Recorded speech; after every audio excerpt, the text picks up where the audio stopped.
Okay.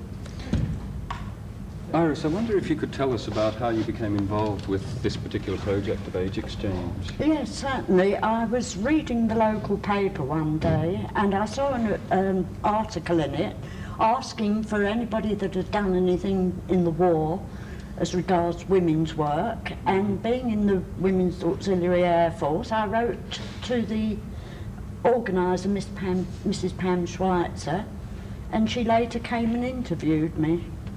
Uh-huh. So what did you actually do in the war?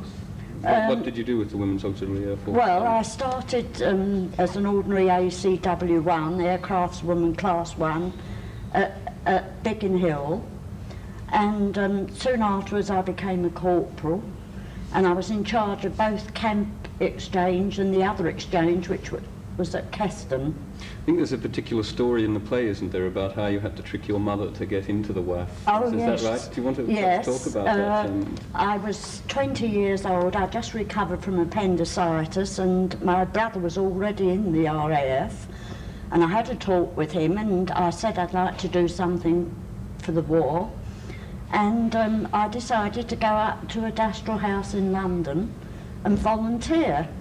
But when I mentioned it to my mother, she was very annoyed and said I wasn't going to do anything like that.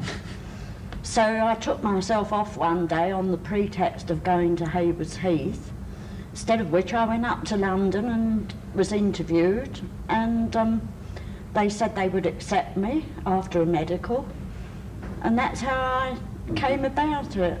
And that story is actually in the play, isn't it? Yes, that's right, yes. It's the whole portrayed. scene with your mother and my what happened grandmother, afterwards. yes. How do you feel about seeing that story up there on stage? Well, it's your own it was life very story. exciting, and I only wish that both my mother and my grandmother were alive, because there was quite funny parts in it.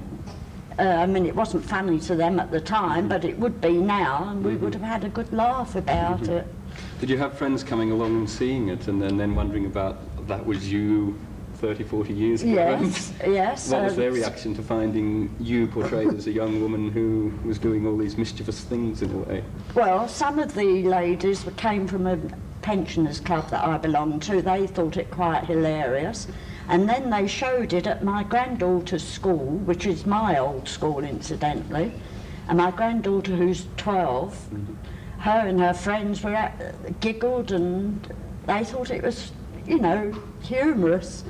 They didn't realise that ladies did that during the war. Yeah. I believe there's a poem that you wrote when you were actually in the WAF, which they use as a song in the show. Is that right? Yes. I wonder if you'd like to tell us a little bit Well, about the story behind it. Maybe if you'd like to just read through one or two lines and tell us. I've written a lot of comical poetry, and they happened to see this in my scrap album, and to my delight I attended the rehearsal one day at Deptford, or Blackheath actually, and I walked in the room as they put this to music, and they were singing it just like the old Andrews sisters during the war, and you know, I just stood back and laughed, and of course the girls that were singing it didn't realise that it was me who'd composed it. I'll just give you a couple of lines. It's based on the I can't remember the man in the war. He used to talk about banger up of holes. Jack somebody or the other. Jack Warner. Jack Warner, that's right. And this is after the same style. I was a telephonist actually. I do my duty every day. I'm a plugger up of calls. I sit at the board and push my plugs in all the little holes. Group captains, pilots all come up to hear me speak my mind. And if I have wrong numbers out, 'tis then they start to bind. That means grumble. It's, have you got my number, miss? For goodness sake, be quick. It's strictly a priority call, of course. That man I'd like to kick. For after having cut off calls in order to do his bidding, his opening words are, hello, my sweet. I know then he's been kidding. And then it goes on from there. Sounds great. Surprised you to make a career in songwriting. Did you actually ever do any, with this, say, during the war, did you show it around your friends? Did you ever get up and maybe yes, do it in it some went sort up of on review daily sketch sort of orders. thing? Or, I did another one. It was about, I got sunstroke, actually.